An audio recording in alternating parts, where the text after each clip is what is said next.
ॐ विश्वं दर्पणदृश्यमाननगरी तुल्यन्निजान्तर्गतं पश्यन्नात्मनि मायया बहिरिवोद्भूतं यथा निद्रया यस्साक्षात् कुरुते प्रबोधसमये स्वात्मानमेवाद्वयं तस्मै श्रीगुरुमूर्तये नमः इदं श्रीदक्षिणामूर्तये बीजस्यान्तरिवाङ्कुरो जगदिदं प्राङ्निर्विकल्पं पुनः मायाकल्पितदेशकालकलना वैचित्रचित्रीकृतं मायावीव विजृम्भयत्यपि महायोगी वयस्वेच्छया तस्मै श्रीगुरुमूर्तये नमः इदं श्रीदक्षिणामूर्तये तस्मै श्रीगुरुमूर्तये नमः इदं श्रीदक्षिणामूर्तये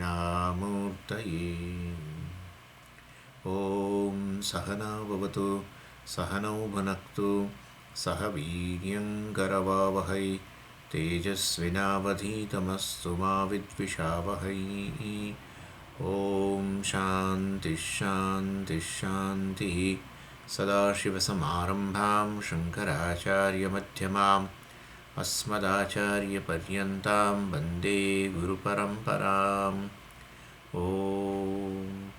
ॐ पार्थाय प्रतिबोधितां भगवता नारायणेन स्वयं व्यासेन ग्रथितां पुराणमुनिना मध्ये महाभारतम् अद्वैतामृतवर्षिणीं भगवतीम् अष्टादशाध्यायिनीम् अम्ब त्वामनुसन्दधामि भगवद्गीते भवद्वेषिणीम् यं ब्रह्मा वरुणेन्द्ररुद्रमरुतः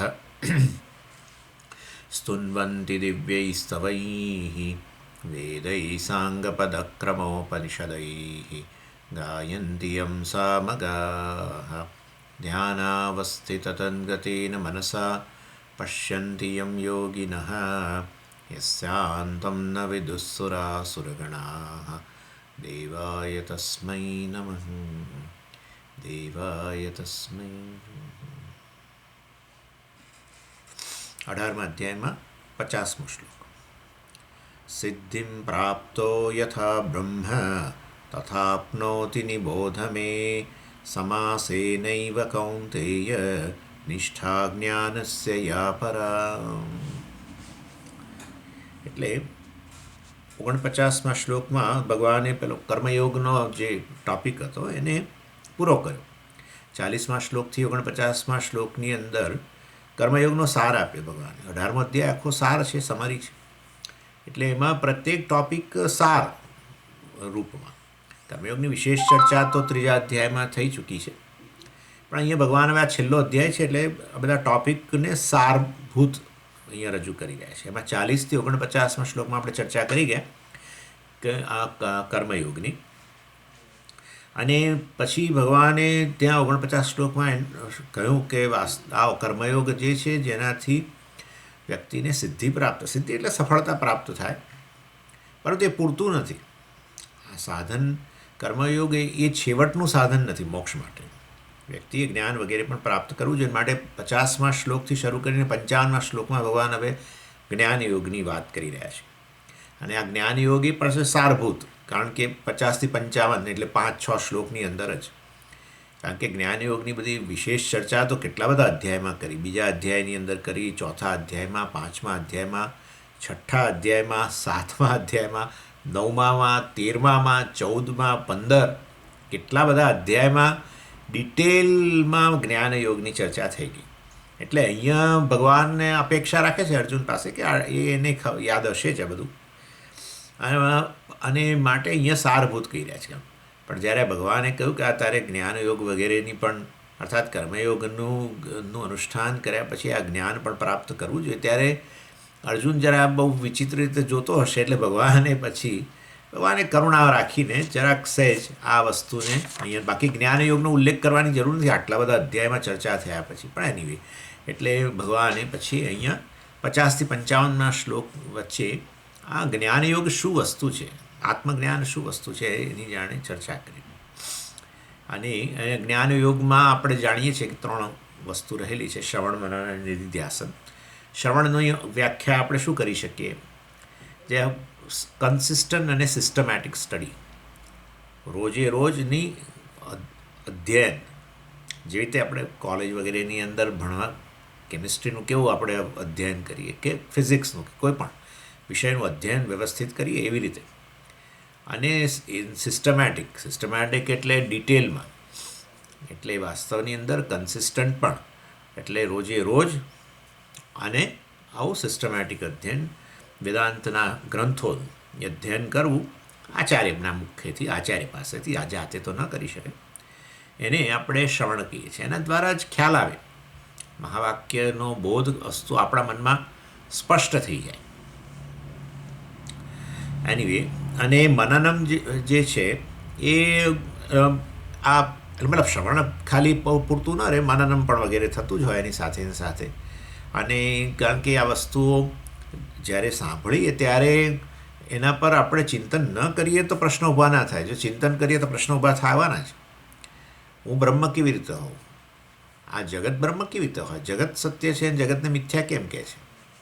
હું જીવ જ જણાવું છું, મર્યાદિત જણાવું છું, ને એને હું અહીંયા પૂર્ણ છું, આવી બધી વાત કરે છે. કઈ પ્રકારે? ને હું ખાલી મને આવી તકલીફ છે એવું નહીં, પણ બધા જ લોકો જે જન્મે છે, બધા લોકો આ પ્રકારની મર્યાદા લઈને જ જન્મે છે. અને તોય બધા જે પણ જન્મે છે એને ઉપનિષદ પાસે જાય તો એને તું બ્રહ્મ છું એ પ્રકારે વાત કરે છે. એટલે આ જીવ વિશે, જગત વિશે, બ્રહ્મ વિશે પણ, અને બ્રહ્મ સત્ય છે, ઠોસ વસ્તુ બ્રહ્મ છે.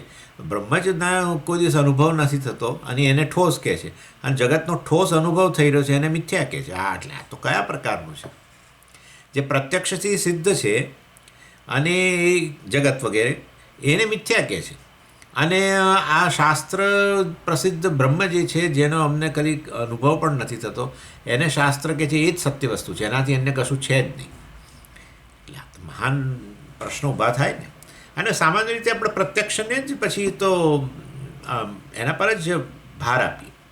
શાસ્ત્ર તો કે, હવે શાસ્ત્ર કોણે લખ્યું છે કોને ખબર, અને કયા કેવી માનસિક સ્થિતિમાં લખ્યું હોય કોઈ કે કોને ખબર. આવું બધું વિચાર આવે ને. અને આ બધું મનન એની વાત કરું છું, ડાઉટ. અને શ્રવણ કરીને જ્ઞાન પ્રાપ્ત કરો ને મનન ન કરો ને, અને વાસ્તવમાં જો ડાઉટ રહી ગયો હોય તો પછી એ જ્ઞાન જ નથી. જ્ઞાનમાં લેશ માત્ર ડાઉટ હોય તો એ જ્ઞાન છે જ નહીં. દાખલા તરીકે તમને એક વાયર લટકતો હોય, આવો ઇલેક્ટ્રિકનો વાયર લટકતો હોય. હવે ઇલેક્ટ્રિસિટી સેટ છે કે નહીં, એમાં કરંટ આવે છે કે નહીં, એ તો ખબર નથી. એટલે આપણે કોઈકને પૂછીએ કે આની અંદર કરંટ આવે છે કે નહીં, એટલે એ શું કહે ખબર છે કે લગભગ તો આમાં આ ડેડ જ વાયર છે, આમાં નથી. એક 0.5% કે 1% મને ડાઉટ છે. બોલો, હવે તમે એને કહું 99% એની અંદર કરંટ નથી, પરંતુ 1% મને ડાઉટ છે, એવું એ કહે તો આપણે એ વસ્તુને અડવાનો પ્રયત્ન જ ન કરીએ. ઇન શોર્ટ કહેવાનો આશય, લેશ માત્ર ડાઉટ રહ્યો જ્ઞાનની અંદર તો એ જ્ઞાન જ નથી. એટલે જ્ઞાન, જીવ વિષયક જ્ઞાન, બધા કેટલા પ્રશ્નો છે, જગત વિશેના કેટલા બધા પ્રશ્નો છે. આ જગત સર્જાયું છે કે નથી સર્જાયું? સર્જાયું તો કેવી રીતે સર્જાયું? ઈશ્વરે સર્જ્યું બરાબર છે, પણ ઈશ્વરે સર્જન કર્યું હતું પછી આવું જગત સર્જ્યું એણે? આટલું બધું તકલીફો બધી લોકોને પડે છે, આ પડે છે, તે પડે છે, આ કેટલા ખરાબ ઇન્સિડન્ટ બને છે. આ બધું આવા લોકોનું એણે સર્જન કર્યું છે? ના, જગતનું અભિન્ન નિમિત્તોપાદાન કારણ છે. એ જ જગત રૂપે જણાય છે. આવો ઈશ્વર હોય, આવો આતંકવાદીના રૂપમાં કોઈ ઈશ્વર હોતો હશે? કેવી વાત કરે છે આ લોકો? કેવા ડાઉટ છે. જો આ તો મેં તમને શરૂઆત કરી, જીવ જગત અને ઈશ્વર વિશે, બ્રહ્મ વિશે કેટલા બધા ડાઉટ છે. જીવ મિથ્યા છે, કોણ કહે છે? હું ઇન્ડિવિજ્યુઅલ એક વ્યક્તિ છું, એ મિથ્યા છે. કોઈ કહે આટલા કરોડો લોકો જે છે દુનિયા પૃથ્વી પર વસી રહ્યા છે, એમાંનો એકે એવું કહે કે હું આ વ્યક્તિ તરીકે મિથ્યા છું, જીવ મિથ્યા છે? આવું. એટલે ઇન શોર્ટ, શ્રવણ અને મનન બંને વસ્તુ કમ્પ્લીટ થાય ત્યારે જ એ વસ્તુ જ્ઞાન બને છે. મતલબ એની અંદર કોઈ ડાઉટ ન રહ્યો હોય. અને છેવટે નિધિધ્યાસન, એ જે છે નિધિધ્યાસન, જે આ તમે જ્ઞાન વગેરે પ્રાપ્ત કર્યું છે, એને પોતાનું સ્વરૂપ, એને પોતાનો સેકન્ડ નેચર બનાવી દેવો. નહીં તો જ્ઞાન બુદ્ધિમાં રહે, જ્ઞાનનું ફળ ન મળે, કારણ કે નિધિધ્યાસન વગેરે કરેલું ન હોય. એટલે આવું જાણીએ ખરા, ચાલો કે હું ચૈતન્યથી ભિન્ન છું. આપણે ચર્ચા કરતા હતા ને પહેલાં, ચૈતન્ય કે આત્મા વિશે 4 વસ્તુ કહી શકાય. શું કહી શકાય? કે ચૈતન્ય શરીરનો ભાગ નથી, શરીરની ઉપજ નથી, અને શરીરનો ગુણધર્મ નથી. કે શરીર એટલે બધું આવી ગયું, વૈજ્ઞાનિકો બ્રેઇનનું કે મગજ. એટલે ચૈતન્ય શરીરનો ગુણધર્મ નથી, શરીરનો ભાગ નથી, કે શરીરની ઉપજ નથી, પાર્ટ, પ્રોડક્ટ, પ્રોપર્ટી કશું નથી. એનો અર્થ એવો થયો કે તો પછી ચૈતન્ય સ્વતંત્ર વસ્તુ છે અને શરીરને વ્યાપીને રહેલી છે, હે ને? એટલે ચૈતન્ય જેમ ઘણાને કેવું આકાશ વ્યાપીને રહેલું છે, આકાશ ભિન્ન વસ્તુ છે, એવી રીતે ચૈતન્ય આ શરીરથી વિલક્ષણ વસ્તુ છે અને શરીરને વ્યાપીને રહેલી છે. કારણ કે શરીરમાં ચેતનતા જણાય છે, માટે શરીરને વ્યાપેલી છે, પરંતુ છે સ્વતંત્ર. એમ શરીરનો ભાગ નથી, શરીરમાંથી ઉપજ નથી. પંચમહાભૂતો ભેગા થયા અમુક રીતે અને એમાંથી આમ ચૈતન્ય ઉત્પન્ન થયું એવું નથી. કે ચૈતન્ય શરીરનો ગુણધર્મ નથી. ચૈતન્ય શરીરનો ગુણધર્મ હોય તો શરીર ભૌતિક છે, મહાભૂતોમાંથી બનેલું છે, તો પછી મહાભૂતોનો ગુણધર્મ હોય, હે ને? મહાભૂતોનો ગુણધર્મ ચેતનતા હોય તો પછી એ મહાભૂતોમાંથી બનેલી ભૌતિક વસ્તુ પણ ચેતન હોય. પણ મહાભૂતો જ જડ છે, એ તો બહુ સ્પષ્ટ છે, એમાં એ તો કોઈ સિદ્ધ કરવાની વસ્તુ નથી. તો પછી ચૈતન્ય વાસ્તવમાં આ ભૌતિક શરીરથી વિલક્ષણ છે અને શરીરને વ્યાપીને રહેલી છે.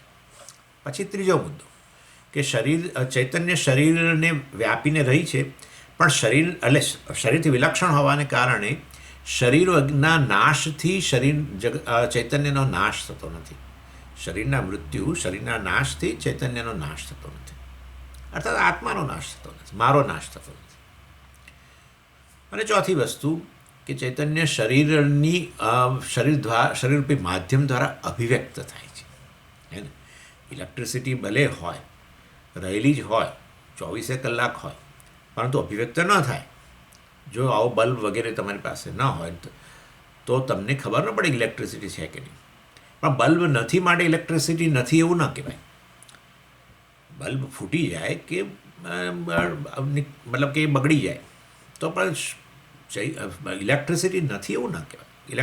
ઇલેક્ટ્રિસિટી સ્વતંત્ર વસ્તુ છે બલ્બથી, અને બલ્બ રૂપી માધ્યમ દ્વારા અભિવ્યક્ત થાય છે. એની હાજરી જણાય. ઇલેક્ટ્રિસિટીની હાજરી માટે માધ્યમ જોઈએ, બલ્બ રૂપી માધ્યમ જોઈએ. એવી રીતે ચૈતન્યની અભિવ્યક્તિ માટે આ સ્થૂળ સૂક્ષ્મ શરીર વગેરે જોઈએ. પરંતુ એ સ્થૂળ સૂક્ષ્મ શરીર નાશ પામી જાય તેથી આત્મા ચૈતન્ય વગેરેનો નાશ થતો નથી. આ વસ્તુ આપણે જોઈ ગયા. હવે આ વસ્તુ સ્પષ્ટ થઈ ગઈ, બિલકુલ સ્પષ્ટ. તો માનવાનું કે શ્રવણ અને મનન કમ્પ્લીટ થઈ ગયું. તો પછી બસ તો હવે મારે કશું કરવાનું રહ્યું જ નહીં. બધું તોય કરવાનું રહ્યું, બધું સ્પષ્ટ છે. છતાંય આપણે જ્યારે જાગ્રત કાળે દુનિયાની અંદર વ્યવહાર કરતા હોઈએ ત્યારે એક જાણે જીવ જ માનીને વ્યવહાર કર્યા કરીએ છીએ. આખો વખત જીવ માનીને જ વ્યવહાર કરીએ છીએ. આટલું બધું જ્ઞાન છે, સ્પષ્ટ જ્ઞાન છે, છતાં જીવ માનીને જ વ્યવહાર કરીએ છીએ. એનો અર્થ એવો થયો કે આ વસ્તુ આપણા પરકોલેટ, આપણા વ્યક્તિત્વમાં ઉતરી નથી હજુ. એટલે એના માટે થઈને આ નિધિધ્યાસન વગેરે આ બહુ મહત્ત્વની વસ્તુ છે. અને માટે અહીંયા ભગવાન હવેના 50 થી 55 શ્લોકની અંદર મુખ્યત્વે નિધિધ્યાસનની જ વાત કરવાના છે. કારણ કે આ બધું આત્મા વિશેની ચર્ચા તો કેટલી બધી થઈ ગઈ પહેલાં, પણ ઇવન બીજા અધ્યાયની અંદર પણ ભગવાને 12મા શ્લોકથી શરૂ કરીને 25મા શ્લોકમાં આત્મા વિશેની જ ચર્ચા કરી, બધી એક વસ્તુ એની. એટલે ભગવાન ખાસ ભાર અહીંયા એ વસ્તુ પર આપે છે કે બધું જ્ઞાન છે, મેં તને આટલા બધા અધ્યાયોમાં આ કહ્યું, પરંતુ એ જ્ઞાનને આત્મસાત કરવાની જરૂર છે.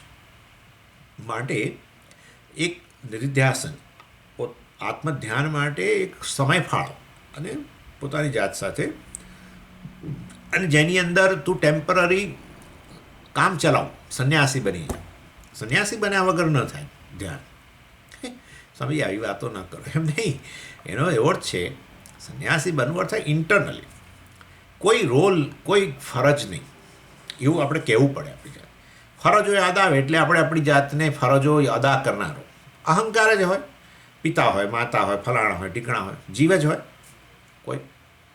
એટલે આપણે આ બધી ફરજોમાંથી મુક્ત થઈએ તો પછી હું આત્મા છું, અહંકારનો સાક્ષી છું એવી ખબર પડે.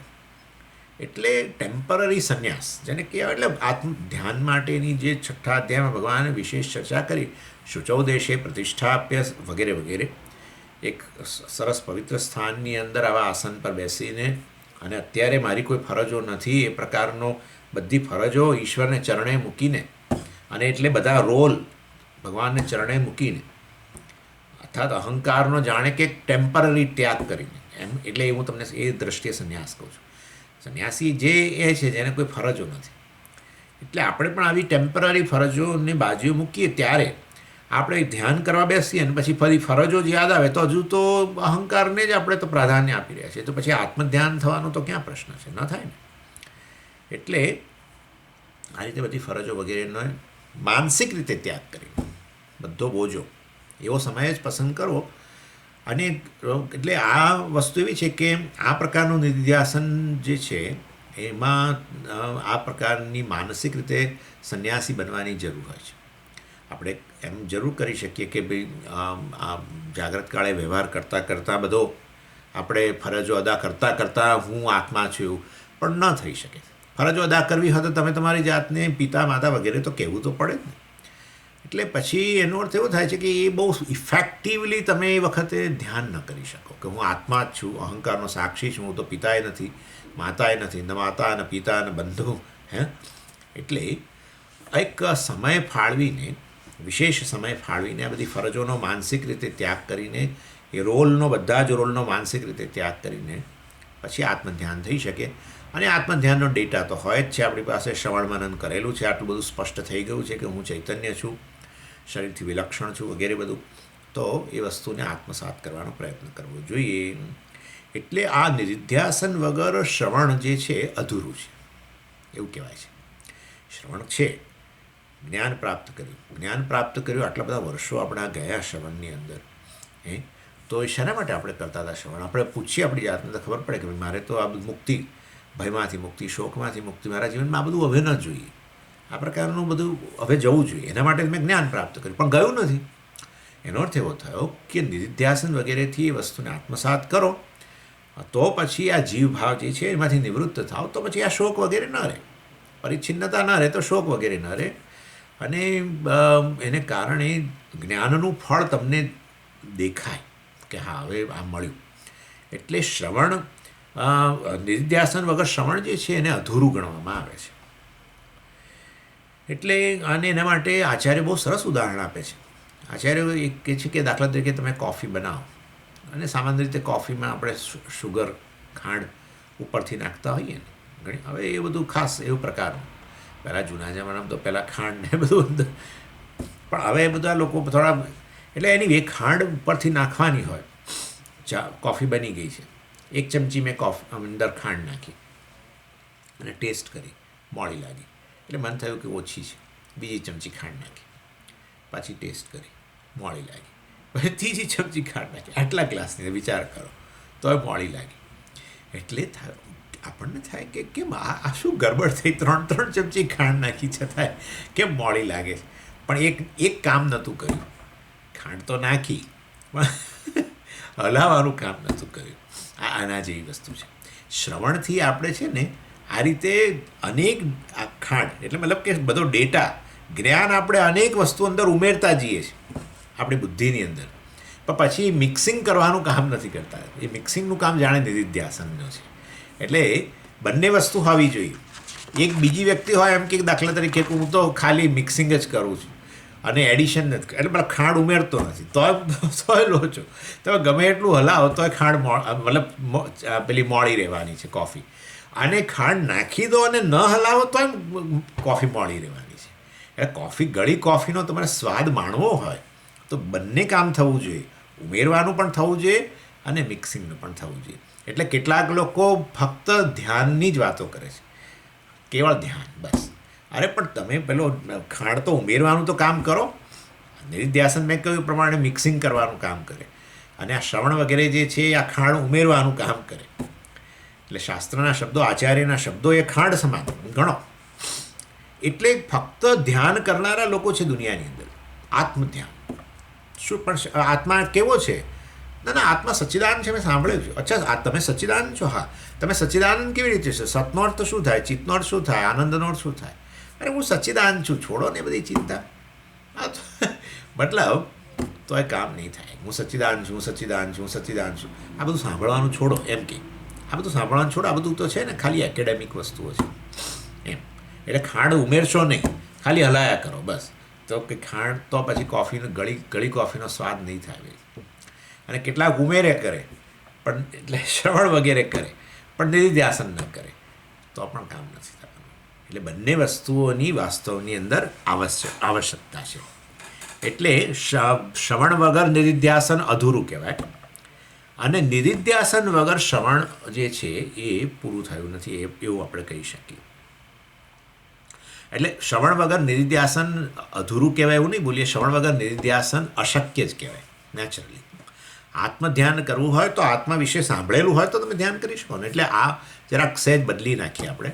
શ્રવણ વગર નિધિધ્યાસન અશક્ય છે, અને નિધિધ્યાસન વગર શ્રવણ અધૂરું છે. દેટ ઇઝ બેટર, એ વધારે સારું. એટલે આત્મધ્યાન કરવું હોય તો શ્રવણ વગેરે મનન વગેરેથી તમે સ્પષ્ટ થયેલું હોવું જોઈએ કે આત્માનું આવું સ્વરૂપ છે. અને પછી આ જીવભાવ જે આ પ્રકારે વારંવાર ટેવ પડી ગઈ છે, હું અમારી જાતને જીવ કહેવાનું, કેવું સ્પોન્ટેનિયસલી વિચારો તમે. એવો વિચાર જ નથી આવતો કે હમણાં જ મેં સાંભળ્યું કે હું બ્રહ્મ છું, બીજી જ ક્ષણે હું જીવ છું, એવું આવી જ જાય. સહેજ પણ એની સામે કોઈ સહેજ પણ એવો પ્રશ્ન જ ના આવે. જીવ પણ હું મિથ્યા સિદ્ધ કર્યા પછી ને એ વસ્તુ સાંભળ્યા પછી ને મારા મનમાં ઉતરી ગયા પછી જેવો ઊભો થયો ક્લાસમાંથી કે સીધો જીવ ભાવ જ આવી જાય. એનો અર્થ એવો થયો કે તો પાછો પછી બધી જાતને જીવ ગણો, એટલે પાછું બધું જ મુશ્કેલીઓ અને ચિંતાઓ ને બધી મુશ્કેલી એની એ જ રહી. એટલે જ્ઞાન પ્રાપ્ત કર્યું, બુદ્ધિમાં છે ખરું. કોઈક દાખલા તરીકે તમને પૂછે કે મને પૂછે કે તમે જીવ છો કે બ્રહ્મ છો, તો આપણે એને 10-15 મિનિટમાં પ્રવચન આપીને સમજાવી દઈએ કે હું બ્રહ્મ જ છું, સમજાવી દઈએ. પણ પછી વ્યવહાર તો આપણો જીવભાવનો છે. એનો અર્થ એવો થયો કે શ્રવણ બધું થયું છે, જ્ઞાન સ્પષ્ટ પણ થયું છે, પણ નિધિધ્યાસન વગર આ જીવભાવમાંથી નિવૃત્તિ નથી થઈ. એટલે આપણે એવું કહેવું જોઈએ કે શ્રવણ જે છે, અરે નિધિધ્યાસન વગર શ્રવણ અધૂરું કહેવાય. અને શ્રવણ જ ન કર્યું હોય અને નિધિધ્યાસન આત્મધ્યાન કરી રહ્યા હો, તે તો અશક્ય વસ્તુ છે.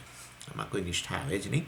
એટલે આ બંને વસ્તુઓની આવશ્યકતા છે. આ જ્ઞાનયોગની આપણે ચર્ચા કરી રહ્યા છીએ. શ્રવણ મનન અને નિધિધ્યાસન ત્રણેય વસ્તુઓની આવશ્યકતા છે. એટલે આ 50 થી 55 શ્લોકની અંદર ભગવાન જે છે અહીંયા નિધિધ્યાસન ખાસ કરીને જ્ઞાનયોગમાં શ્રવણ મનનની બહુ એટલો હાઇલાઇટ નથી કરતા. નિધિધ્યાસન જે છે એની અહીંયા વધારે જરાક એની છણાવટ કરે છે. છણાવટ તો ન બોલાય, પરંતુ સાર જ છે, પણ તેમાં નિધિધ્યાસનને વધારે ભાર આપે છે. અને 6થા અધ્યાયમાં એની વિશેષ ચર્ચા તો થઈ ગયેલી છે. ખાલી અહીંયા ભગવાન એને અહીંયા એક સારું રજૂ કરે છે. હવે શ્લોક જુઓ. સિદ્ધિમ પ્રાપ્તો યથા બ્રહ્મ. સિદ્ધિમ પ્રાપ્ત એટલે આ સાધક જે છે સિદ્ધિને પ્રાપ્ત કરે છે. સિદ્ધિનો અર્થ છે ચિત્તશુદ્ધિ, જ્ઞાન, યોગ્યતા, સાધન ચતુષ્ટય સંપત્તિ અને વગેરે વસ્તુની વાત કરીએ જ છે આપણે. કર્મયોગની સફળતા એને સિદ્ધિ કહેવાય. ભગવાન માટે આ જ અર્થ છે. ભગવાને ઇનફેક્ટ આ સિદ્ધિ શબ્દ આ જ અધ્યાયમાં પહેલાં વાપર્યો છે અને એ આ જ સંદર્ભમાં વાપર્યો છે. કર્મયોગ વગેરે સફળતાપૂર્વક કર્યો હોય ને ચિત્તની શુદ્ધિ, પ્રસન્નતા વગેરે પ્રાપ્ત થઈ હોય, રાગદ્વેષના પ્રભાવમાંથી મુક્ત બન્યા હો તમે, એને જ ભગવાન સિદ્ધિ કહે છે. આગળ કહ્યું ભગવાને આ અધ્યાયમાં શરૂમાં, સ્વકર્મણા તમભ્યર્ચ્ય સિદ્ધિમ બિંદતી માનવ. સ્વકર્મણા પોતપોતાના કર્મથી એ ઈશ્વરની આરાધના કરીને આ વ્યક્તિ સિદ્ધિને પ્રાપ્ત કરે છે. એટલે અહીંયા સિદ્ધિનો અર્થ મોક્ષ ન ગણશો. કર્મથી આ રીતે ઈશ્વરની આરાધના એટલે કે કર્મયોગ વગેરે જે છે એનાથી પ્રાપ્ત થતી છે. માટે એ સિદ્ધિ એટલે ચિત્તશુદ્ધિ આપણે ગણવું જોઈએ. અર્થાત આ જ્ઞાનયોગ, આત્મજ્ઞાન જેની આપણે ચર્ચા કરી રહ્યા છીએ એની યોગ્યતા, ક્વોલિફિકેશન એનું પ્રાપ્ત થાય. અને એટલે અહીંયા સિદ્ધિમ પ્રાપ્ત સહ બ્રહ્મ આપનોતી. હા, એટલે આવું પ્રાપ્ત કરે, જ્ઞાન યોગ્યતા પ્રાપ્ત કરે એ વ્યક્તિ પછી આપણે જ્ઞાન યોગના મતલબ શ્રવણ મનન નિધિધ્યાસન વગેરે દ્વારા એ વ્યક્તિ છેવટે બ્રહ્મને પણ પ્રાપ્ત કરે. સિદ્ધિમ પ્રાપ્ત પછી સહ બ્રહ્મ પ્રાપ્નોતી. આપનોતી કહે છે. આપનોતી એટલે પ્રાપ્નોતી, એ બ્રહ્મને પ્રાપ્ત કરે છે. અને અહીંયા બ્રહ્મનો અર્થ આપણે આ બ્રહ્મ ગણવાનો બ્રહ્મનો અર્થ ઘણા બધા થાય છે. સંસ્કૃતમાં બ્રહ્મનો અર્થ બ્રાહ્મણે થાય, બ્રહ્મનો અર્થ બ્રહ્માજી થાય. એટલે ત્યાં કઠોપનિષદની અંદર બ્રહ્મ શબ્દ વાપર્યો યમરાજાએ, એટલે બ્રહ્મક્ષત્રમ વગેરે કંઈ કહ્યું.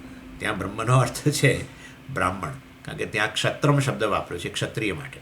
એટલે ત્યાં બ્રહ્મ શબ્દનો અર્થ જરા જુદો છે, એક જગ્યાએ વાપર્યો કઠોપનિષદની અંદર.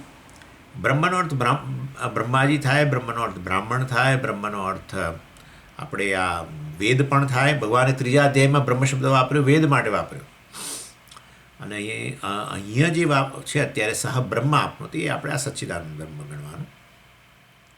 એટલે જ્ઞાનયોગના સંદર્ભની વાત ચાલે છે ને, માટે જ્ઞાનયોગના અનુષ્ઠાન વગેરેથી એ વ્યક્તિ શ્રવણ મનન નિધ્યાસનથી છેવટે બ્રહ્મને પ્રાપ્ત કરે છે. કેવો વ્યક્તિ? જેણે સિદ્ધિ પ્રાપ્ત કરી છે. હા, સિદ્ધિમ પ્રાપ્ત સહ બ્રહ્મ પ્રાપ્નોતિ. જેણે ઓલરેડી સિદ્ધિ પ્રાપ્ત કરી છે કે કર્મયોગ વગેરે દ્વારા જે ભાઈ અધિકારી બનેલો છે, એ વ્યક્તિ આ રીતે બ્રહ્મને પ્રાપ્ત કરે છે. એટલે અને બહુ બ્રહ્મની પ્રાપ્તિ એટલે શું પણ, એટલે કારણ કે બહુ વિચિત્ર લાગે છે બ્રહ્મની પ્રાપ્તિ કરે છે. બ્રહ્મની પ્રાપ્તિ એટલે શું? એ જ્ઞાન પ્રાપ્ત કરે છે કે બ્રહ્મ મને પ્રાપ્ત છે.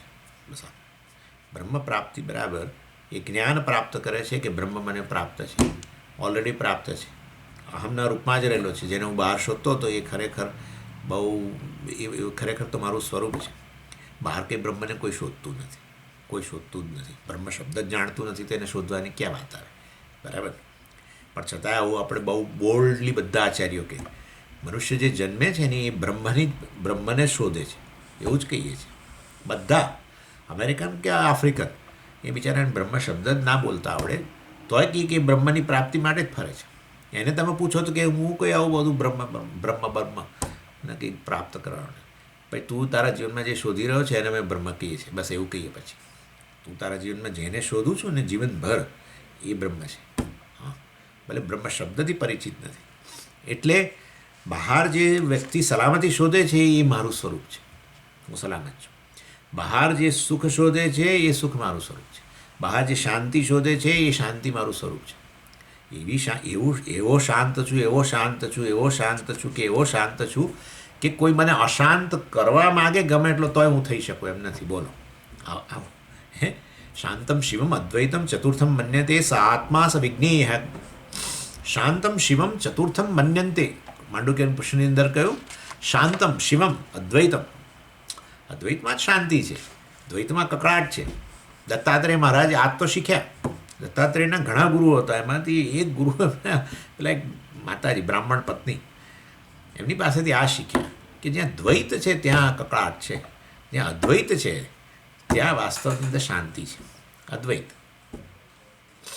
એનીવે ચાલો એ ચર્ચા. પણ એટલે ઇન શોર્ટ કહેવાનો આશય એવો છે, બ્રહ્મ પ્રાપ્તિ અર્થાત એ વ્યક્તિ ડઘાઈ જાય છે કે જીવનભર હું જેને બહાર શોધતો હતો સુખ શાંતિ સલામતી, એ તો મારું સ્વરૂપ છે, એ જ બ્રહ્મનું સ્વરૂપ છે ને એ જ હું છું. એ બ્રહ્મ પ્રાપ્તિ કહેવાય.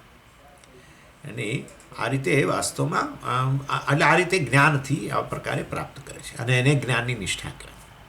જ્ઞાન નિષ્ઠા એટલે આ જ્ઞાન તો પ્રાપ્ત કર્યું હતું શ્રવણ મનન વગેરેથી, પણ આ નિધિધ્યાસન વગેરેથી એને આ પ્રકારે જ્ઞાન નિષ્ઠા પ્રાપ્ત થાય છે. અને જ્ઞાન નિષ્ઠા એટલે શું સ્વામીજી? જ્ઞાન નિષ્ઠા એટલે સ્પોન્ટેનિટી. જ્ઞાન તમારા કામમાં આવે તરત તો માનો કે એને જ્ઞાન નિષ્ઠા છે. દાખલા તરીકે શ્રવણ મનનથી બધું સ્પષ્ટ થઈ ગયું, મહાવાક્યથી અપરોક્ષ જ્ઞાન થયું, હું જ બ્રહ્મ છું, હું ચૈતન્યથી અન્ય છું જ નહીં, બધું સ્પષ્ટ એકદમ. એટલું કેવી રીતે ખબર પડે સ્પષ્ટ? એને તમે કહો તો એ તમને મહાવાક્ય પર 2-3 ક્લાસ લે બધું, અને બધું સ્પષ્ટ તમને થાય કે કેટલું સરસ, કેટલું ક્લિયર છે એમને. પણ પાછો જીવ ભાવ હોય હે ને. પણ આ તો વ્યક્તિ નિધિધ્યાસન કર્યો હોય વ્યક્તિ, એને હવે જીવ ભાવ ના હોય, કદાચ આવી જાય ને પેલી ટેવને કારણે આવે ને તો તરત પેલું જ્ઞાન તરત કામમાં આવે. એટલે નિધિધ્યાસન કરનારો અને નહીં કરનારામાં આટલો ભેદ છે. બંને જણાએ શ્રવણ મનન તો કરેલું છે, પણ એકે નિધિધ્યાસન કર્યું, એને જ્ઞાન આમ હાથ વગું. જેમ કે આ લોકો કે ભાઈ આપણે હાથ પર થોડા પૈસા રાખવા કહેતા હોય છે, આવી રીતે આપણે નહીં બા જઈએ કોઈ જગ્યાએ અથવા અમસ્તા ઘરમાં આપણે કે ભાઈ બધા પૈસા બેંકમાં ના મૂકી દો, આપણા ઘરમાં થોડા પૈસા રાખો. કોઈક વાર આવું કંઈક આવી ઇમરજન્સી આવી, યા કોઈક માદું પડ્યું, આ થયું તે થયું, એટલે ઘરમાં અમુક પૈસા તો આપણે રાખવાના છે. એટલે એ હાથ વગા કહેવાય કે શું કહેવાય એને? હા, આમાં તરત અવેલેબલ. એવી રીતે આ જ્ઞાન, એટલે શ્રવણ મનન કર્યું, જ્ઞાન છે તો ખરું બુદ્ધિમાં, પણ હાથ વગું નથી થતું. એ જેવો ઊભા થઈને બહાર જાય છે ને બહાર મતલબ ત્યાં વ્યવહાર કરે છે જગતની અંદર, પેલો જીવ ભાવ આયા કરે છે, પેલું આવતું જ નથી જ્ઞાન, આવતું નથી મદદ માટે કે ભાઈ ખરેખર હું જીવ નથી, કકળાટ ન કરવો જોઈએ મારે, આમ ન કરવું જોઈએ, તેમ ન કરવું જોઈએ, સલામતી ન બનવું જોઈએ, હું અશાંત છું મારે ન કહેવું જોઈએ, શાંતિ માટે બહાર ફરવું ન જોઈએ વગેરે, આમ તેમ ફલાણું ટીકડું આવતું જ નથી એમ. એટલે નિધિધ્યાસનને કારણે જ્ઞાન નિષ્ઠા એવું કહીએ એટલે એનો અર્થ આવો થાય કે જ્ઞાન આપણને હાથ વગું, આવો જીવભાવ ઉત્પન્ન થયો. જૂની ટેવ, આ તો કરોડો વર્ષે એવું ન બોલવું જોઈએ મારે, તો અનાદિકાળથી જ છે. અનાદિકાળથી મેં જાતને જીવ માનું છું. જીવને અનાદિ કયો જ છે ને, અજ્ઞાન અનાદિ માટે જીવ પણ અનાદિ. એટલે વાસ્તવની અંદર એટલે જીવભાવ આટલો બધો દ્રઢ થઈ ગયો હોય એટલે ટેવ મુજબ એ બહાર આવે તો ખરો જ પાછો, હું જીવ છું એ પ્રકારે. પણ તરત જો નિધિધ્યાસન કર્યું હોય તો પેલું તરત જ્ઞાન, જે સ્પષ્ટ જ્ઞાન છે ને, અપરોક્ષ જ્ઞાન છે કે હું બ્રહ્મ છું, છે ચૈતન્ય છું, હું શરીર નથી વગેરે, એ જ્ઞાન તરત એને હાથ વગું અને તરત એ જીવભાવમાંથી નિવૃત્ત થઈ જાય. એનું નામ જ્ઞાન નિષ્ઠા. એટલે એ વાસ્તવની અંદર આ પ્રકારે નિધિધ્યાસન, એટલે ભગવાન એ વસ્તુનો અહીંયા પર વધારે ભાર આપી રહ્યા છે કે આ પ્રકારે આ જે જ્ઞાનમાંથી જ્ઞાન નિષ્ઠા પ્રાપ્ત કરવી હોય, જ્ઞાનનો ફાયદો, જ્ઞાનનું ફળ પ્રાપ્ત કરવું હોય તો વાસ્તવમાં આ પ્રકારે નિધિધ્યાસનની જરૂર છે. એનીવે, અને પછી ભગવાન કહે છે જ્ઞાન યોગ વગેરે દ્વારા આ પ્રકારે નિષ્ઠા પ્રાપ્ત કરે. પછી કે સંન્યાસેન નિબોધમે, અને માટે સંન્યાસેન, અહીંયા સંન્યાસનો અર્થ ગણવાનો સંક્ષેપમાં, હું તને એ જ્ઞાન તારું પાસે જે છે તે પ્રાપ્ત કર્યું છે. પૂર્વના અધ્યાયો મેં તને ઘણા બધા શ્લોકોમાં સમજાવ્યું આત્મજ્ઞાન વિશે. એની નિષ્ઠા કેવી રીતે પ્રાપ્ત કરવી એ હું તને નિબોધમે, હું તને ટૂંકની અંદર હવે જણાવું છું. ટૂંકમાં એટલે મેં તમને કહ્યું પ્રમાણે આ 50થી 55 શ્લોકની અંદર, ખાલી 5 શ્લોકની અંદર ભગવાન આ જ્ઞાનને જ્ઞાન નિષ્ઠા કેવી રીતે બનાવી, જ્ઞાનને આવું સ્પોન્ટેનિયસ કેવી રીતે બનાવવું, એની ભગવાન હવે વાત કરશે. ચાલો આગળ 51મો શ્લોક. બુદ્ધ્યા વિશુદ્ધયા યુક્ત ધૃત્યાત્માનું નિયમ્ય ચ શબ્દાદીન વિષયાન ત્યક્ત્વા રાગદ્વેષૌ વ્યુદસ્ય ચ. એટલે જ્ઞાનયોગમાં આપણે કહ્યું પ્રમાણે 3 વસ્તુઓ રહેલી છે: શ્રવણ, મનન, નિધિધ્યાસન. અને ભગવાનને કહ્યું પ્રમાણે નિધિધ્યાસન જે છે એના પર અહીંયા ભાર આપવા માગે છે. અને માટે શ્રવણ અને મનન માટે ખાલી તમે જુઓ તો અહીંયા 3 શબ્દો વાપરે છે: વિશુદ્ધયા બુદ્ધ્યા યુક્ત. એટલે ભગવાન કહે છે કે પ્રથમ તો આ શ્રવણ, જ્ઞાનયોગનો પ્રથમ તબક્કો શ્રવણ વગેરે જ છે, જેની અંદર ઉપનિષદ વગેરેનું શ્રવણ કરો, અને બીજા અન્ય ગ્રંથો, પ્રકરણ ગ્રંથો હોય, ભગવદ્ ગીતા, સ્મૃતિ હોય. અને એ ગ્રંથોનું અધ્યયન જે છે એ બિલકુલ બહારના જગતની અંદર જેમ યુનિવર્સિટીઓમાં અધ્યયન થાય છે એવા પ્રકારનું જ અધ્યયન છે. ત્યાં પણ જેમ કોઈ ટૉપિકને લઈને પછી ધીરે ધીરે પ્રોફેસરો એ ટૉપિકનો વિસ્તાર કરતા જાય, સિસ્ટમેટિક તમને સમજાવતા જાય અને રોજે રોજ સમજાવતા જાય, અને એ રીતે એ વસ્તુને તમને વિશદપણે ચર્ચા કરી તમને જેમ સમજાવે એવું જ અહીંયા છે. રેગ્યુલર ક્લાસ આ તે વગેરે બધું સિસ્ટમેટિક સ્ટડી. પાછું એ એક શ્લોકમાં રહેલો એક શબ્દ એને સમજાવવામાં આવે, એ શબ્દનો આ જ અર્થ કેમ કરીએ છીએ. આત્મા શબ્દ આવ્યો એટલે આત્મા શબ્દ એટલે સચ્ચિદાનંદ, આવું તો કંઈ લઈ શકાય એવું છે જ નહીં. અનેક જગ્યાએ આત્મા શબ્દનો શરીર થયેલો છે, મન થયેલો છે, હે ને. ઉદ્ધરેત આત્મના આત્માનમ ન આત્માનમ અવસાદયેત, ભગવાને કહ્યું આત્માનો આત્માથી ઉદ્ધાર કર. અરે કયા આત્માનો ઉદ્ધાર કરવાનો? સચ્ચિદાનંદ ઉદ્ધાર થઈ ગયેલો છે, અને પાછો એનો આત્માથી ઉદ્ધાર કરે. આત્મા જાણે અવેલેબલ હોય કશા હાથમાં, અને એનાથી આ આત્માનો ઉદ્ધાર કરવાનો. એટલે આમાં આત્માનો અર્થ સચ્ચિદાનંદ ન લઈ શકાય. આત્મા શબ્દનો અર્થ અંતઃકરણ વગેરે, દેહ કાર્યકરણ સંઘાત વગેરે કરવો જોઈએ. એ બધું પાછું આચાર્ય ભાષ્યકાર સમજાવે. આ કાર્યકરણ સંઘાત જે છે એના દ્વારા કાર્યકરણ સંઘાતને જ તું વધારે આ જ્ઞાન માટે તૈયાર કર, એમ કહેવાનો ભગવાનનો આશય છે. એનીવે, કહેવાનો આશય એવો છે કે આવો અર્થ, એટલે એક એક વસ્તુને સિસ્ટમેટિકલી સમજવી અને પછી એવું નહીં કે ચલો હવે આજે સમજી લીધું, હવે પછી 10 વર્ષ પછી બીજો ક્લાસ ભરીશું તો આ વસ્તુ આપણે એમાં નિષ્ઠા, સ્પષ્ટતા જ ના આવે. નિષ્ઠાની તો વાત હવે પછી બાજુએ જ રહી, સ્પષ્ટતા જ ના આવે. એટલે જેમ બહારના બીજા વિષયો છે, અપરાવિદ્યાના ક્ષેત્રમાં જેમ જ્ઞાન આપણે પ્રાપ્ત કરીએ છીએ ને, કેવું ત્યાં રેગ્યુલર ક્લાસીસ ને રેગ્યુલર અને સિસ્ટમેટિક, પાછું બંને વસ્તુ જેમ હોય છે, સિસ્ટમેટિક અને કન્સિસ્ટન્સી, એવી જ વસ્તુ અહીંયા છે. ઉપનિષદ અને બીજા અન્ય ગ્રંથો, વેદાંતના ગ્રંથોનું બહુ આ પ્રકારનું અધ્યયન, એને આપણે શ્રવણ કહીએ છીએ. અને એની અંદર 6 ટોપિકની ચર્ચા થાય છે મુખ્યત્વે. એ ફિલોસોફીની વ્યાખ્યા આપતા પણ આ પ્રકારે 6 જ વસ્તુની વાત કરવામાં આવે છે કે જે ફિલોસોફી અર્થાત જે પણ દર્શન, જે પણ શાસ્ત્ર આ 6 ટોપિકની જે ચર્ચા કરે એ શાસ્ત્રને દર્શનશાસ્ત્ર કહેવાય, ફિલોસોફી કહેવાય. ઇન શોર્ટ, કયા 6 ટોપિક? એટલે પ્રથમ તો છે જીવનું સ્વરૂપ. આ ઇન્ડિવિજ્યુઅલ કોણ છે, જીવ કોણ છે, જીવનું સ્વરૂપ. પછી છે ઈશ્વરનું સ્વરૂપ. ત્રીજું છે જગતનું સ્વરૂપ. ચોથું છે બંધ કોને કહેવાય. પાંચમું છે મોક્ષ કોને કહેવાય, અર્થાત બંધનમાંથી મુક્તિ એટલે શું, અને બંધનમાંથી મુક્ત થવા માટે, મોક્ષ પ્રાપ્ત કરવા માટે સાધન કયું છે. આ 6 ટોપિક છે. આ 6 ટોપિકની ચર્ચા જે પણ શાસ્ત્ર કરતું હોય એને આપણે દર્શન શાસ્ત્ર કહીએ, ફિલોસોફી. એટલે એનો અર્થ, એટલે આ 6 ટોપિક જે છે એ 6 ટોપિકની વિશદ ચર્ચા, એનું નામ શ્રવણ. જીવનું સ્વરૂપ શું છે? તો એ હવે આ જીવનું સ્વરૂપ એટલે તમે વિચાર કરો, તમને ખ્યાલ છે કે આપણે આ તત્વબોધની અંદર પેલી વ્યાખ્યા કરી આત્માની અંદર, ત્યારે કહ્યું કે આત્મા તો છે ને, આ શરીરત્રય વિલક્ષણ છે, પંચકોશ વિલક્ષણ છે, કે આ અવસ્થાત્રય સાક્ષી છે વગેરે એમ કરીને વાત કરી. એટલે ત્યાં આત્માની, બ્રહ્મની વ્યાખ્યા કરી, પરંતુ જીવની વ્યાખ્યાની અંદર આ બધા કોષો સાથેનું તાદાત્મ્યની વાત હોય. એટલે અન્નમય કોષ, પ્રાણમય કોષ, મનોમય કોષ, વિજ્ઞાનમય કોષ, આનંદમય કોષ સાથે તાદાત્મ્ય પામેલું ચૈતન્ય જીવ. એટલે પછી અન્નમય કોષ એટલે શું, પ્રાણમય કોષ એટલે શું? ઇનફેક્ટ આપણે વિવેક ચૂડામણીમાં અત્યારે જે ચર્ચા આગળ કરી ગયા એમાં આ જ પ્રકારની વાત હતી કે પેલા જે શિષ્ય છે એ જઈને પ્રશ્ન કરે છે ગુરુજીને.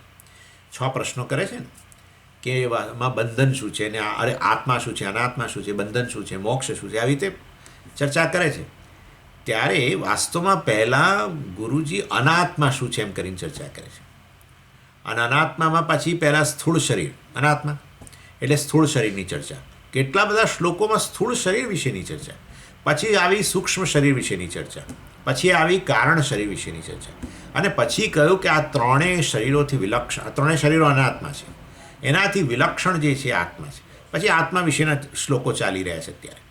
ઇન શોર્ટ, કહેવાનો આશય એવો છે કે આ પ્રત્યેક જીવનું સ્વરૂપ, હજુ તો પહેલો ટોપિક હું વાત કરું છું દર્શનશાસ્ત્રમાં, એ જીવના સ્વરૂપ વિશે જ બધી ચર્ચા આવે. એટલે આ અન્નમય કોષ, પ્રાણમય કોષ, આ તે બધું, અને કે 3 અવસ્થાઓની દ્રષ્ટિએ વાત કરો. જાગ્રત પુરુષ જે છે જીવ છે, સ્વપ્ન પુરુષ જીવ છે, સપસુષુપ્ત પુરુષ જીવ છે. વાસ્તવમાં આ 3થી વિલક્ષણ જે છે આત્મા છે વગેરે, 3માં રહેલો, 3થી વિલક્ષણ વગેરે. અને મેં તમને હમણાં શરીરત્રયની વાત કરી, એ પણ સ્થૂળ શરીર, સૂક્ષ્મ શરીર વગેરેથી વિલક્ષણ અથવા એ પ્રકારે આપણે ચર્ચા કરી. એટલે ઇન શોર્ટ કહેવાનો આશય એ છે, હવે આ શરીરો આવે એટલે શરીરોની ઉત્પત્તિની વાત આવે, એટલે પછી એ શરીરો ભૌતિક છે એટલે પંચીકરણની વાત આવે. પંચીકરણની વાત આવે એટલે શેનું પંચીકરણ? એટલે કે મહાભૂતોની વાત આવે. તો મહાભૂતોના ગુણધર્મો શું છે, મહાભૂતો કેવી રીતે ઉત્પન્ન થાય છે એની વાત આવે. એ પાછું જગતની ચર્ચા કરવી પડે, જગત સૃષ્ટિની ચર્ચા કરવી પડે. હવે સૃષ્ટિની ચર્ચા કરો તો એનો સર્જકની વાત કરવી પડે. સર્જકની વાત કરો તો સર્જક પાછા 2 પ્રકારના, હે ને? સર્જક 2 પ્રકારના. એક તો નિમિત્ત કારણ, ખાલી સર્જન કરે, મટીરિયલ બહારથી આવે. હે, આપણો કુંભાર બિચારો, કુંભાર સર્જન કરે તો બધું બહારથી જ આવે, કંઈક પોતાનામાંથી થોડી માટી કાઢે. તો પછી આ જગતના સંદર્ભમાં એવું ના થાય. જગતના સંદર્ભમાં એવી રીતે કરો કે ઈશ્વર તો બેઠો છે આ કુંભારની જેમ ચલમ ફૂંકતો, અને બહારથી આવશે જ્યારે માટી તો પછી બનાવશે બધા ઘડા, તો પછી એ ઈશ્વર તો પરાધીન થઈ ગયો. મટીરિયલ ના હોય તો બેઠો છે બિચારો વાંકું મોડું કરી. હવે સર્વતંત્ર સ્વતંત્ર છે ઈશ્વર. તો ઈશ્વરની વ્યાખ્યા જ આ છે. ઈશ્વર સ્વતંત્ર છે એ વસ્તુ ખોટી છે. જે સ્વતંત્ર છે ઈશ્વર છે. હા, જે સ્વતંત્ર છે ઈશ્વર છે. તમે જુઓ, જગતમાં કશું સ્વતંત્ર નથી. ઈશ્વર સિવાય બીજું કશું સ્વતંત્ર નથી. બધી જ વસ્તુ એકબીજાથી સંકળાયેલી છે ને એકબીજા પર આધારિત છે. આપણું શરીર ગણો, આપણું મન ગણો, બુદ્ધિ ગણો, બધી વસ્તુ પરતંત્ર છે. મન, સૂક્ષ્મ શરીર એ મહાભૂતો પર પરતંત્ર છે. મહાભૂતો ના હોય તો સૂક્ષ્મ શરીર જ ક્યાંથી હોય? ઇન શોર્ટ, કહેવાનો આશય બધું એકબીજા પર પરતંત્ર છે. જ્યારે આ સર્વનો સર્જક જે છે એ સ્વતંત્ર હોવો જ જોઈએ. ચાલો, એટલે ઈશ્વરની ચર્ચા આવે, અભિન્ન નિમિત્ત ઉપાદાન કારણની વાત આવે. જે બીજું કઈ રીતે ઉપાદાન શક્ય નથી, ઉપાદાન પોતે હોવો જ જોઈએ. પાછા એના ઉદાહરણો આપવા પડે, કેવું પડે. યથોર્ણનાભિ સૃજતે ગૃહ્ણતે છે. જેવી રીતે, એટલે કારણ કે પ્રશ્ન થાય, કોઈ દિવસ નિમિત્ત કારણ ઉપાદાન કારણ એક હોય, મેકર અને મટીરિયલ કોઈ દિવસ એક હોય, એવો પ્રશ્ન, એવો ચર્ચા થવાની જ છે. એટલે પછી એમને સમજાવવું પડે કે એવું ભાઈ જગતમાં ઉદાહરણો છે. એટલે બધી એટલે ક્યાં તમે વિચાર કરો. એટલે આપણે કહીએ છીએ કે ભાઈ આ વેદાંત, એટલે આપણને એમ કે બહારના તો અધ્યયન, ક્વોન્ટમ મિકેનિક્સનું અધ્યયન હોય તો પેલો વ્યક્તિ ભણવાનું શરૂ કરે તો જીવનભર ભણતો જ રહે, અને સિસ્ટમેટિક ભણે ને કન્સિસ્ટન્ટલી એનો અભ્યાસ કરે ને બધું. આપણને એમ કે હવે વેદાંતમાં તો શું, હવે આ તો જીવનભરનું છે. જીવનભર નહીં, બધા જન્મો જન્મનું છે. કેટલી પ્રક્રિયાઓને કેટલી રીતે સમજાવવામાં આવે ને. ઇન શોર્ટ, કહેવાનો આશા બધું શ્રવણ, અને એમાં આ બધા ટોપિકની ચર્ચા. જીવનું સ્વરૂપ, જગતનું સ્વરૂપ, ઈશ્વરનું સ્વરૂપ, પછી બંધન. બોલો, બંધન. આ બંધન એટલે શું? એ બંધન શું છે એ જ ખબર નથી પડતી. હું બંધનમાં છું એ પછી એને સમજાવવું પડે કે જો તું અત્યારે બંધનમાં છું. એ કહે છે હું તો ખુલ્લો, મને કશું બંધન છે જ નહીં, હું સ્વતંત્ર છું. એટલે આપણે કહીએ એને બતાવવું પડે કે જો તારી આ પ્રત્યેક ઈચ્છા જે છે એ મૂળભૂત રીતે તું બંધનમાં છું, માટે એમાંથી છૂટવાની ઈચ્છા છે. તારા મનની અંદર કામ છે કે નહીં ભાઈ? ઈચ્છા છે કે નહીં? કરોડો ઈચ્છાઓ છે, એક બે નહીં, કરોડો છે.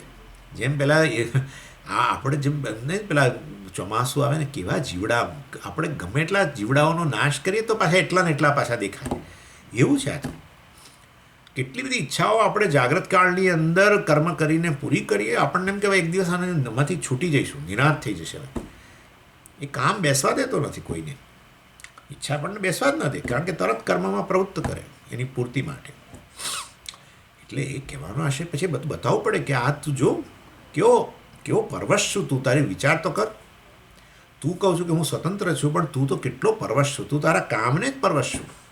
બહારથી વસ્તુઓને પરતંત્ર હોઈએ તો બરાબર છે. આ મહાભૂતોને પરતંત્ર છું. આ શરીર ચાલે છે મહાભૂતોથી. વાયુ, જળ, આ બધું આવે છે તારે આ બધું ટકેલું છે. એક પણ વસ્તુ માની ન મળે તો આ શરીર ન ટકે. એટલે શરીરની રીતે પરતંત્ર છે એમ નહીં, પણ તારા પોતાના કામથી, માનસિક રીતે, ઇમોશનલી તું પરતંત્ર છું. ઘણો પૂરેપૂરો પરતંત્ર છે. અને બંધન કહેવાય. એમાંથી છૂટી જઈએ. અવિદ્યામાંથી આવી રીતે કામ ઉત્પન્ન થાય, કામમાંથી કર્મ. અવિદ્યાને કારણે ઉણપ જન્મે. ઉણપ જે છે પોતાના વિશેની ઉણપ જન્મી નેચરલી. અધ્યાસ, અવિદ્યાને કારણે અધ્યાસ. બે વસ્તુઓને એક માનીએ. આત્મ વિષયક અજ્ઞાન હોય ત્યારે આત્મા વિશેનો નિર્ણય તો કરવાના જ છે, ચેતન હોવાને કારણે. સેલ્ફ ઇગ્નોરન્સ પણ છે અને સેલ્ફ કન્ક્લુઝન પણ છે. પોતાના વિશે અજ્ઞાને છે અને પોતાના વિશેનો નિર્ણય થવાનો જ છે. પોતાના વિશેનું અજ્ઞાન હોય ને પોતાના વિશે નિર્ણય ન હોય તો બહુ સારું. એ સુષુપ્તિ છે. પણ જેવા જાગવાના તો છીએ જ. અને જાગ્યા એટલે પાછું અજ્ઞાન તો છે, પણ સાથે સાથે પોતાના વિષયનો નિર્ણય છે. અને પછી આપણને એ અનુકૂળ નથી આવતો એ નિર્ણય.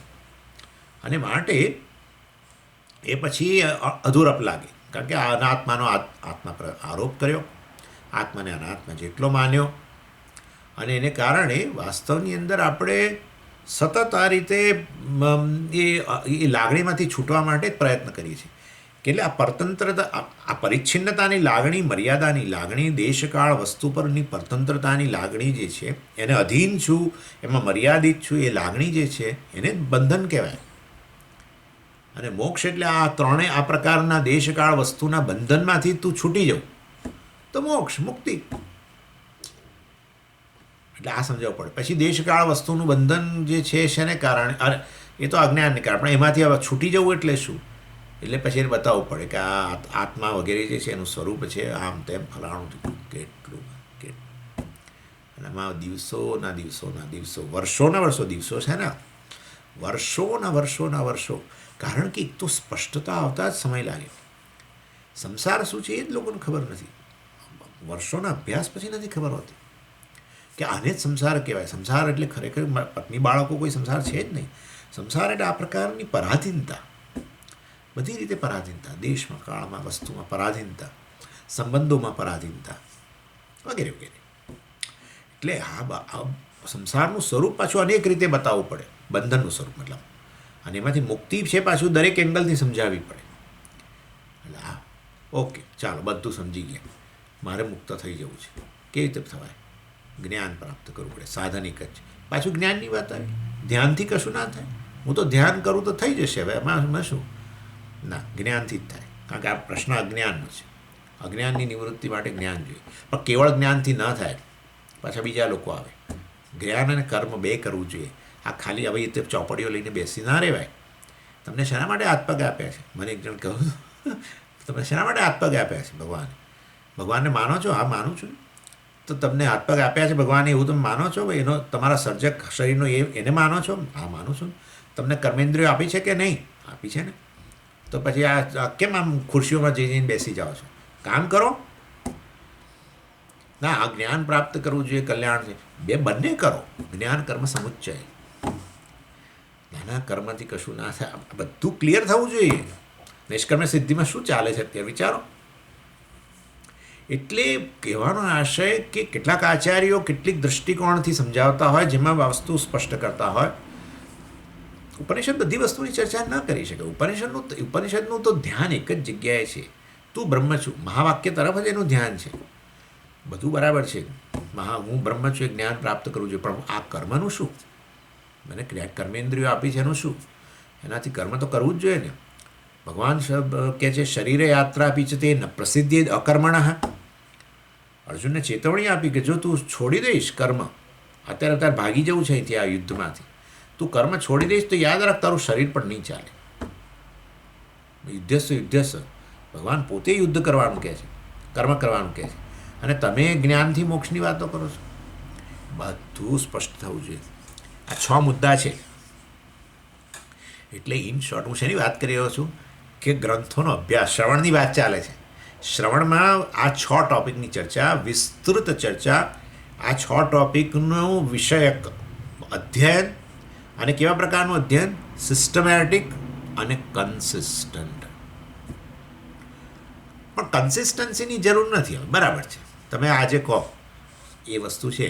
આજે જીવનું સ્વરૂપ તમને સ્પષ્ટ થયું, તમે મહિના પછી આવો ને ત્યારે તમે પાછું ભૂલાઈ જ ગયું હોય જીવ વિશે જે કહ્યું હોય કે જીવ એટલે આ પંચકોશ સાથે તાદાત્મ્ય પામેલું ચૈતન્ય, એ જ ભૂલાઈ ગયું હોય પૂરેપૂરું.